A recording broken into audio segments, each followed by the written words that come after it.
Sir ये जी sir, आपने अभी बात कही हमारी सोसाइटी में इनडिफरेंसेस हैं। से पूछ रहे हैं किन से? आपसे सर, अच्छा, कन्हैया जी से। शुक्रिया आपका। हाँ, आपने बात कही हमारी सोसाइटी में इनडिफरेंसेस हैं, दलित है, बहुत से पिछड़े वर्ग भी हैं।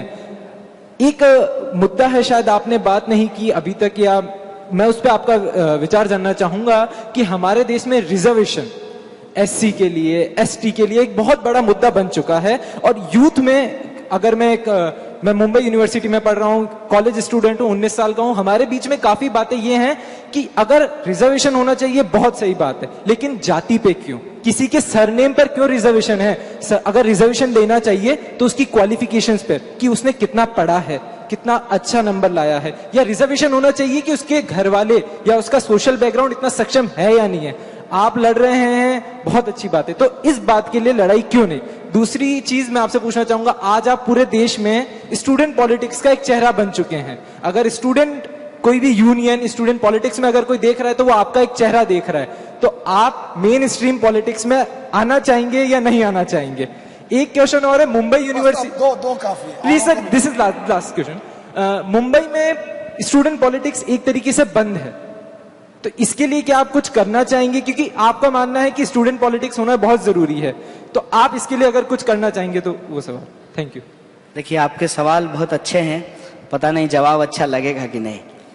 देखिए, एक बात तो समझिए, जब हम रिजर्वेशन की बात करते हैं तो होना चाहिए कि नहीं होना चाहिए, इसको समझने के लिए थोड़ा हमको ये देखना पड़ेगा कि क्या सरकार के द्वारा संवैधानिक प्रावधानों से दिए गए रिजर्वेशन के अलावे इस देश में कोई अप्रत्यक्ष रिजर्वेशन काम करता है कि नहीं करता है। सबसे पहले इसको समझिए।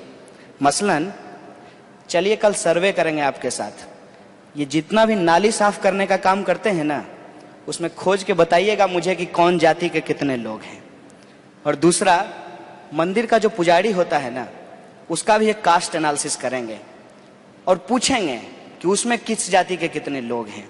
और तीसरा, थर्ड फॉर्म में आपको बताता हूं कि आप में और हम में ऐसी कौन सी कमी है और माननीय अंबानी जी के सुपुत्र में ऐसा कौन सा गुण है कि वो पैदा होते ही अरबपति होते हैं और हम जो है तरसते रहते हैं दो जून रोटी के लिए भी। क्या ये कोई रिजर्वेशन है कि नहीं है? इसको समझने की कोशिश कीजिएगा, तब आपको ये लगेगा कि रिजर्वेशन दरअसल सोसाइटी के अंदर जो ऑलरेडी इनइक्वलिटी है ना, उसको खत्म करने के लिए है।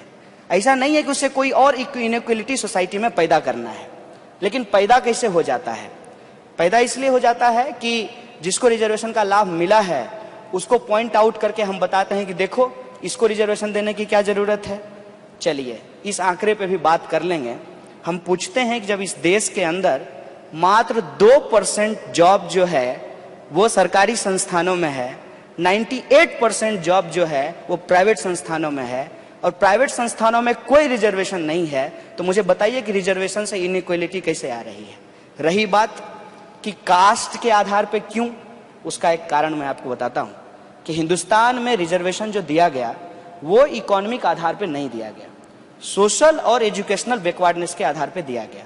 कारण क्या था कि मान लीजिए कि मैं दलित हूं और मैं आईएएस बन गया हूं, हमारे दफ्तर में जब आएंगे कोई साहब जो दलित नहीं है, वो वहां प्रणाम तो उनको करना पड़ेगा, लेकिन निकलते निकलते जाति सूचक गाली दे करके जाएंगे। क्या आज भी बेटी रोटी के संबंध जिसकी मैं बात कर रहा था वो फ्रीक्वेंटली समाज के अंदर बन रहे हैं? अगर नहीं बन रहे हैं तो क्या हमको ये जो ऑनर किलिंग होता है, कुछ लोगों की किताब बैन कर दी जाती है, कुछ लोग जो खास जाति से आते हैं उनको यूनिवर्सिटी से बाहर कर दिया जाता है, उनकी माँ बहनों के साथ बलात्कार कर दिया जाता है, तो जो हम एक इक्वल सोसाइटी बनाने की बात करते हैं उसको हम कैसे बनाएंगे? हमको लगता है, मैं समझता हूँ कि एक जो लाइन खिंची हुई है ना, जिसमें डायनेस्टी से लोग जो है अरबपति पैदा होते हैं, लीडर पैदा होते हैं, उनके पास एक बैकग्राउंड होता है, बहुत धड़ाधड़ अंग्रेजी बोलते हैं, लेकिन उसके अलावा भी एक बहुत बड़ा हिस्सा है जो इसी समाज का है, उसको कैसे हम मुख्य धारा में लाएंगे? तो एक जो लाइन खिंची हुई है ना, उस लाइन के बराबर जो है एक बड़ी लाइन खींचेंगे। ये रिजर्वेशन की कोशिश थी। मैं मानता हूं कि उसमें बहुत सारी चीजें नहीं हो पाई है, लेकिन ये कोई सॉल्यूशन तो नहीं है ना कि आपके हाथ में कोई जख्म है और वो जख्म आज का नहीं है, पिछले 5000 सालों का जख्म है वो, और उस जख्म को ठीक करने की बजाय आप कह रहे हैं कि हाथ काट करके ही फेंक देंगे। पूरी दुनिया में घूम करके देख लीजिए, अलग अलग जगह पे रिजर्वेशन अलग अलग फॉर्म में दिए जाते हैं। Affirmative action. सवाल ये है, मैं अफ्रीका के ऊपर काम कर रहा हूं। नेल्सन मंडेला जब जेल से छूट करके आए तो उन्होंने एक थ्योरी दिया ट्रूथ एंड रिकॉन्सिलेशन का, जिसमें जो गोरे लोग थे उनको कहा कि कोर्ट में आइए, एक्सेप्ट कीजिए, सोसाइटी में मिल करके रहते हैं, साथ रहते हैं। मतलब बाबर की गलती का बदला जुम्मन मियां से नहीं लिया जाएगा। मेरे बाप दादा ने दलितों के साथ क्या किया, इस आधार पे ब्राह्मणों के साथ डिस्क्रिमिनेशन नहीं किया जाएगा। और जो ब्राह्मणवाद शब्द का इस्तेमाल किया जाता है, जिसको बार बार भीमराव अंबेडकर बोलते थे, वो किसी जाति के खिलाफ नहीं है, वो उस मानसिकता के खिलाफ है। और उस मानसिकता के चलते ये हुआ है, आप उत्तर प्रदेश जाकर के देखिए, जाटव जो हैं वो नॉन जाटव में शादी नहीं करते हैं, जबकि वो दोनों दलित हैं। तो ये जो मानसिकता है हायरार्की वाली, जो आपको हमसे अलग करता है, उस मानसिकता पे चोट करने की जरूरत है। और जब तक आप कोई मेटेरियलिस्टिक चेंज नहीं लाएंगे सोसाइटी के अंदर, तो ये सिर्फ आदर्शवादी कामना करने से ये समाज में लागू नहीं होता है। आज एफर्मेटिव एक्शन के चलते बहुत सारे ऐसे लोग हैं जो ब्यूरोक्रेसी में गए, एकेडमिक्स में आए और उन्होंने सोसाइटी के अंदर कंट्रीब्यूट किया। और वो जो एसर्शन है, उस एसर्शन के चलते ही आज हम ऐसे माहौल में रिजर्वेशन के ऊपर चर्चा कर पा रहे हैं। तो ये सोसाइटी को ट्रांसफॉर्म करने के लिए जरूरी होता है। दूसरा सवाल जो आप कह रहे हैं कि आप राजनीति में आएंगे कि क्या करेंगे, मैं समझता हूं कि मेरे पैदा होने से पहले ही मेरे साथ राजनीति शुरू हो गई थी। देश में के अंदर जो सरकार थी उस वक्त, वेलफेयर स्टेट के कॉन्सेप्ट के आधार पे हर गर्भवती महिला को पोलियो का टीका नहीं लगाई होती तो हो सकता है कि मैं पोलियो ग्रस्त पैदा होता। तो आपका पैदा होने से पहले ही आपके साथ राजनीति शुरू कर लेती है। ये आपके ऊपर है कि कब आप निर्भर करते हैं कि आप सेंटर ऑफ द स्टेज हैं। अगर आप नहीं हैं तो आपको उसी मार्जिनाइजेशन के खिलाफ सेंटर ऑफ द स्टेज बनने की जरूरत है। और राजनीति का ये कतई मतलब नहीं है कि जाइए किसी पार्टी में शामिल हो जाइए, चुनाव प्रचार कीजिए और जम करके जो है लूट खसोट करके अपना धंधा सेट कर लीजिए। ये राजनीति नहीं है। राजनीति सिद्धांत के आधार पे, विचारधारा के आधार पे समाज को बेहतर बनाने के लिए। तीसरा सवाल जो आप पूछ रहे हैं कि स्टूडेंट पॉलिटिक्स जरूरी है, उसका एक कारण मैं आपको बताता हूं। इस देश के अंदर अभी जितना लीडर है, चाहे वो किसी पार्टी का हो, चाहे उसका रंग कुछ भी हो, सब स्टूडेंट पॉलिटिक्स से पैदा हुआ है। लेकिन उसको अगर आप कहेंगे कि स्टूडेंट पॉलिटिक्स करना चाहिए, तो कहेगा नहीं, पढ़ाई लिखाई करना चाहिए, क्या जरूरी है राजनीति में जाने की।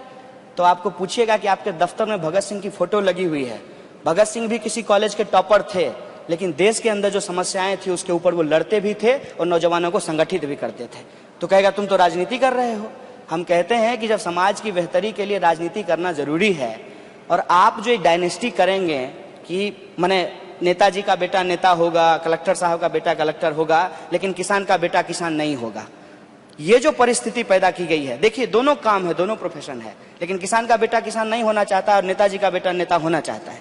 ये जो चलता आ रहा है, इसमें अगर इंटरवीन करना है तो नव तरुण, जिसको कहते हैं ना, नए नेताओं को खड़ा करना जरूरी है, जो कि पीपल्स का वॉइस हो, जो जिसका वॉइस डेमोक्रेटिक हो और एक लार्जर रिप्रेजेंटेशन को वो रिप्रेजेंट करता हो। इसके लिए जरूरी है कि स्टूडेंट पॉलिटिक्स हो। और स्टूडेंट पॉलिटिक्स को पहले सरकारों ने बंद किया, चुनाव बंद कर दिया, क्या कह करके कि हिंसा होती है। साहब, स्टूडेंट पॉलिटिक्स में जितनी हिंसा होती है उससे ज्यादा हिंसा मेन स्ट्रीम पॉलिटिक्स के इलेक्शन में होती है। शराब बांटी जाती है, सब कुछ किया जाता है। ये आपका शैडो है, ये आपकी बीमारी है जो विद्यार्थियों के बीच में भी ट्रांसफर होता है। क्योंकि जब कोई इंडिपेंडेंट स्टूडेंट मूवमेंट नहीं होता है और स्टूडेंट ऑर्गेनाइजेशन किसी पॉलिटिकल लीडर के साथ उसकी चापलूसी करना शुरू कर देते हैं, उसके लिए भीड़ इकट्ठा करने का काम शुरू कर देते हैं, वो उनके साथ चमचागिरी करके खुद भी सांसद बन जाना चाहते हैं, तब वो राजनीति को उस तरफ ले जाते हैं जो बदलाव की नहीं होती है, जो एस्टेब्लिशमेंट के पक्ष में चली जाती है।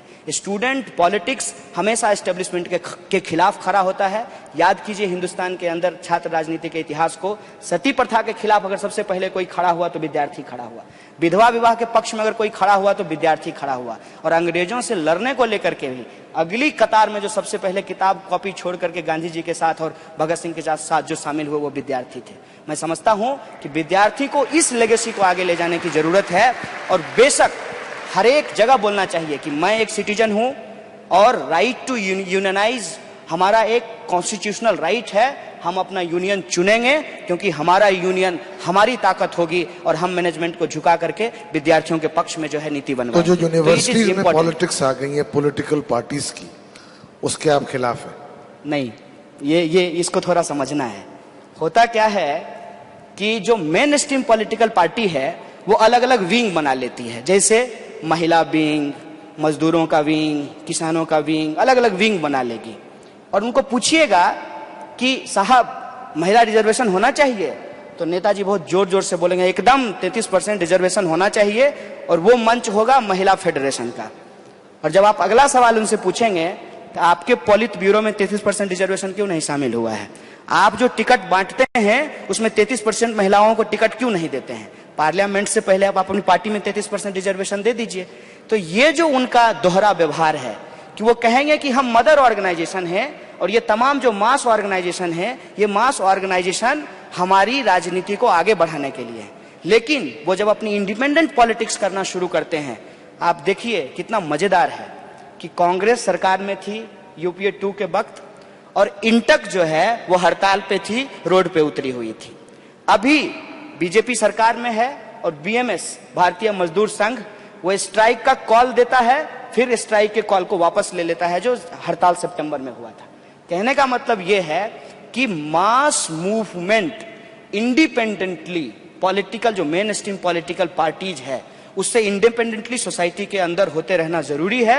अदरवाइज जो सिविल सोसाइटी का काम है, जो प्रेशर ग्रुप का काम है, वो प्रेशर ग्रुप खत्म हो जाएगा। और डेमोक्रेसी में अगर अपोजिशन नहीं है, प्रेशर ग्रुप नहीं है, तो डेमोक्रेसी अकेले सर्वाइव नहीं कर सकती है, और वो डेमोक्रेसी कभी भी ऑथोरिटेरिज्म में कन्वर्ट हो सकता है।